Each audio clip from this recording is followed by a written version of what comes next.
So the blog started in 2005, and the blog is really a love letter to our sons. So we wanted to document our adventures, their childhood memories.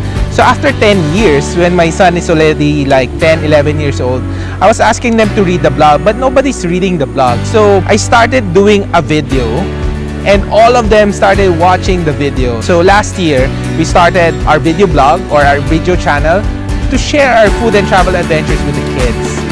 And it gave us a chance to go back to our favorite destinations, to feature what's the best, what's the latest in those destinations.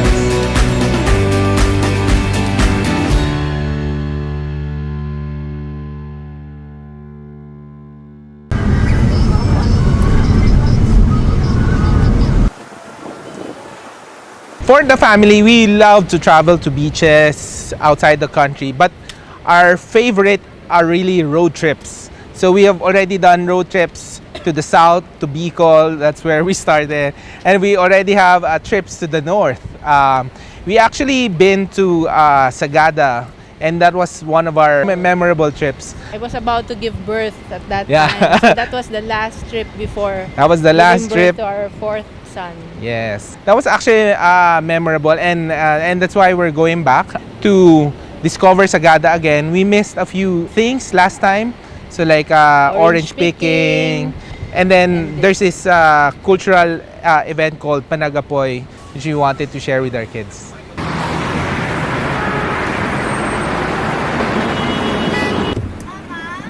During this trip, we're taking a different route to Sagada because the Baguio Sagada Bridge was destroyed during the typhoon.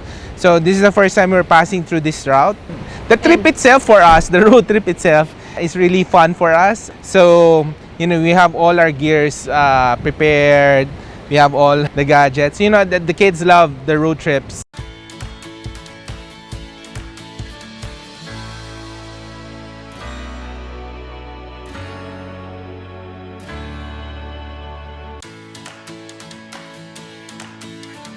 A lot of people ask me why I applied for our Awesome Planet. It's the company, the team.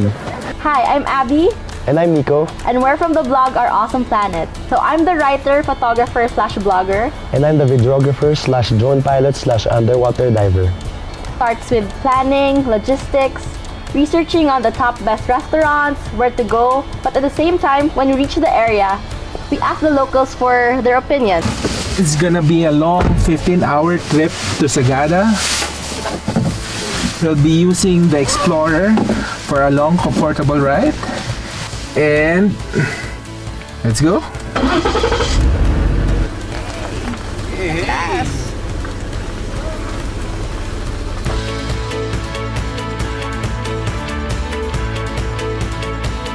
Hi, fans of Nico. Hello! We're On our way here to Sagada! for a 15-hour drive.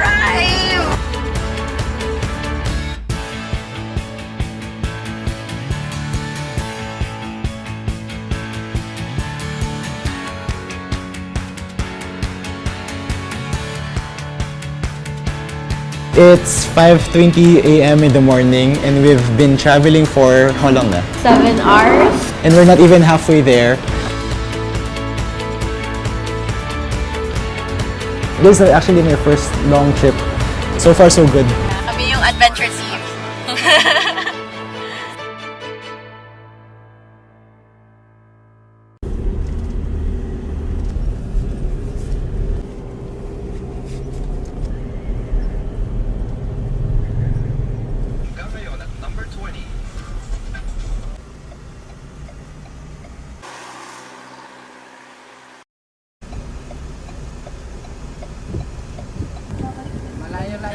Tatabok po kayo sobrang layo.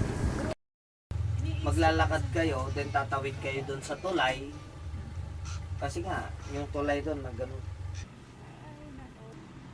So it's currently 10:55 and we're kinda lost. So we're actually in Banawe right now and we need to go back to Tabuk.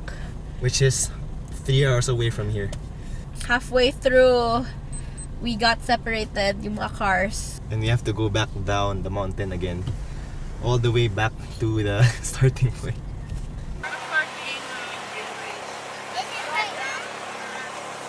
Oh no, Abby and Nico took the longer route, and now they'll be, in my calculation, about 6 hours behind. They probably have to stay overnight in Tabuk, and then maybe just proceed tomorrow morning. But we have to go straight to Sagada now before it gets dark.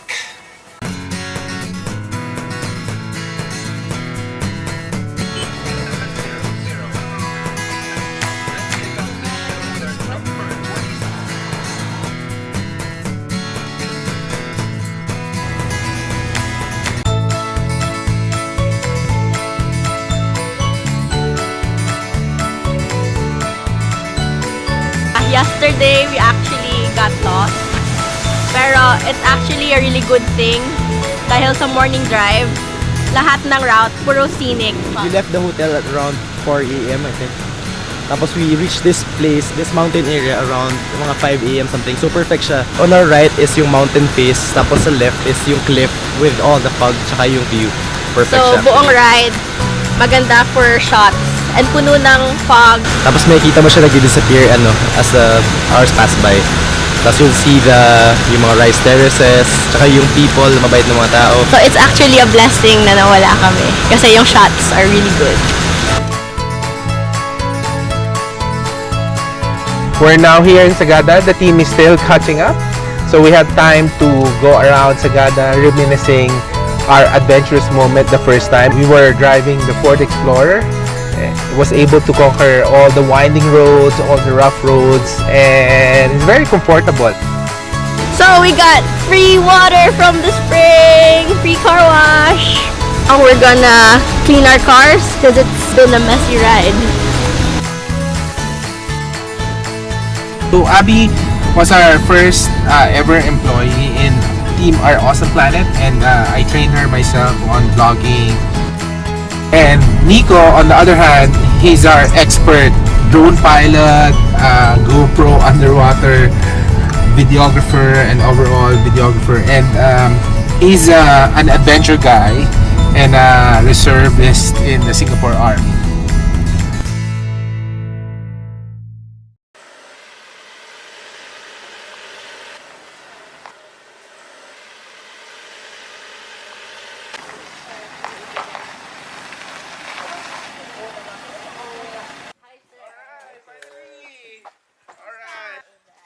Glad you guys are safe,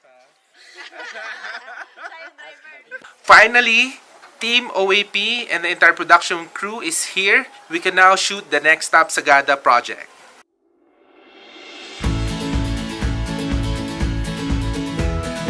One of the best thing about Sagada is the sunrise. So we're going to this place called Marlborough, and it's up this hill, and we have to switch to Everest because it's getting a rougher terrain over here.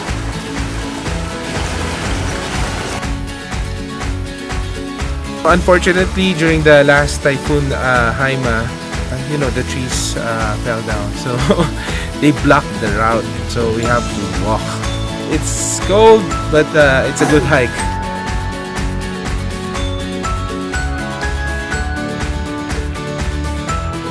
After 2 days on the road, we're finally here. We're here on top of Marlborough, which is one of the best sunrise viewpoint here in Sagada. It's a bit foggy, but as soon as the fog clears out, we should be able to see the view. It's also known as Marlborough Mountain before because there used to be a lot of wild horses running around. And sometimes for us, it's really not about the destination, but it's the journey through the destination. And we were able to bring Aidan, Joshua, my wife, hiking early in the morning. We just finished going to Marlborough, and we're going to Lumyang and traversing it to the cave connection to the other end in Sumaging Cave. Yeah, I think the hill descent control was really designed for Sagada terrain like this.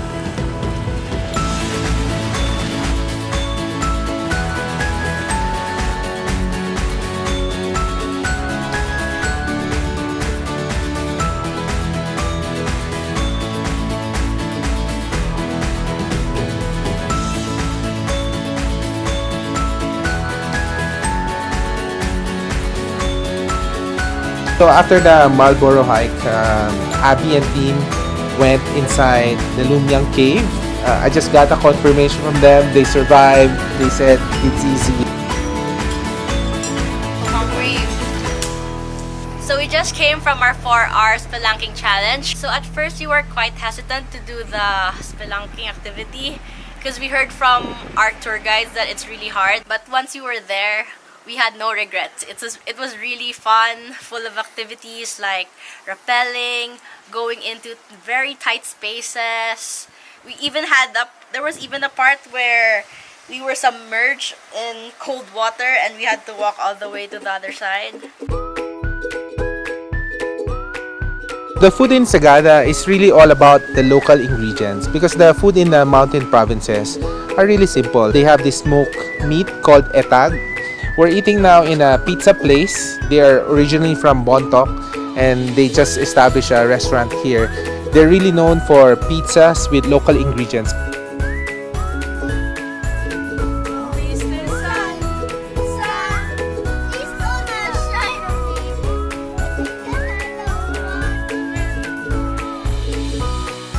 Okay, so we're here at Cellar Door. This is where they have a nice wine selection in their cellar. And now they do some Sagada brew over here. You can like drink amidst the pine trees. So, you know, it's a nice escape, mini escape here in Sagada.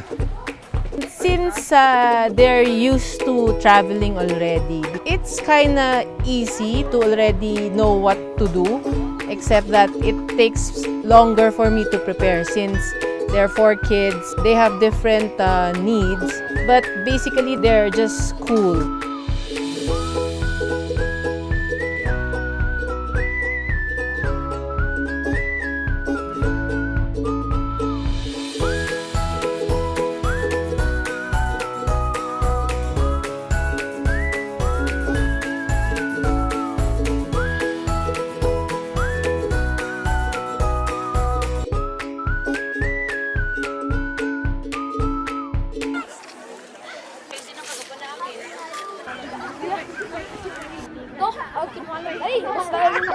November 1, All Saints Day. Pero they call it here, Panag-Apoyan. May kumausap sa aking girl kanina. Sabi nila, this is basically a regular All Souls Day lang.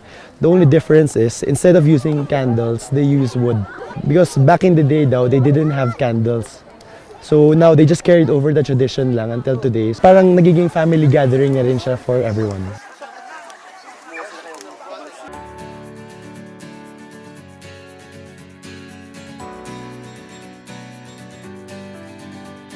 This trip is really to discover the best of Sagada in 2016. We've been in this place for the first time 2 years ago when Rach was still pregnant with Yugi, and now we are able to bring all the 4 boys with us. Every time the road trips are really amazing. We've discovered a lot of amazing places along the way. I think we have a few more hours left na lang or days, tapos we're gonna go back to Manila. It's been great, although madaming naging down, mas madami namin naging up.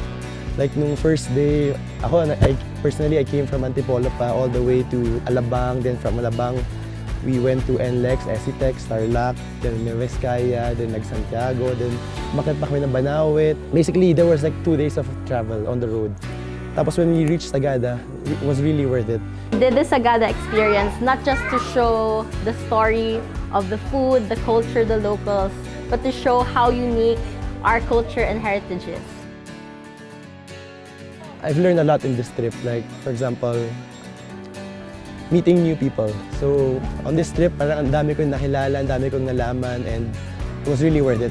It's the most memorable and challenging trips I had. The team bonded closer. The team, Abby and Nico, we've traveled to all the adventures with them, and this is not without any misadventures. We're still pull it through. I'm really proud of them.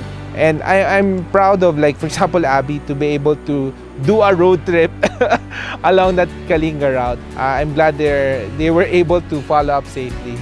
We wanted to share the story of Sagada through the millennials as well, to the younger generation. And that's why we're bringing our family with us as well. See the place through their eyes. Our viewers, all the younger viewers, would grow with us and be able to embrace and love Sagada the way we do.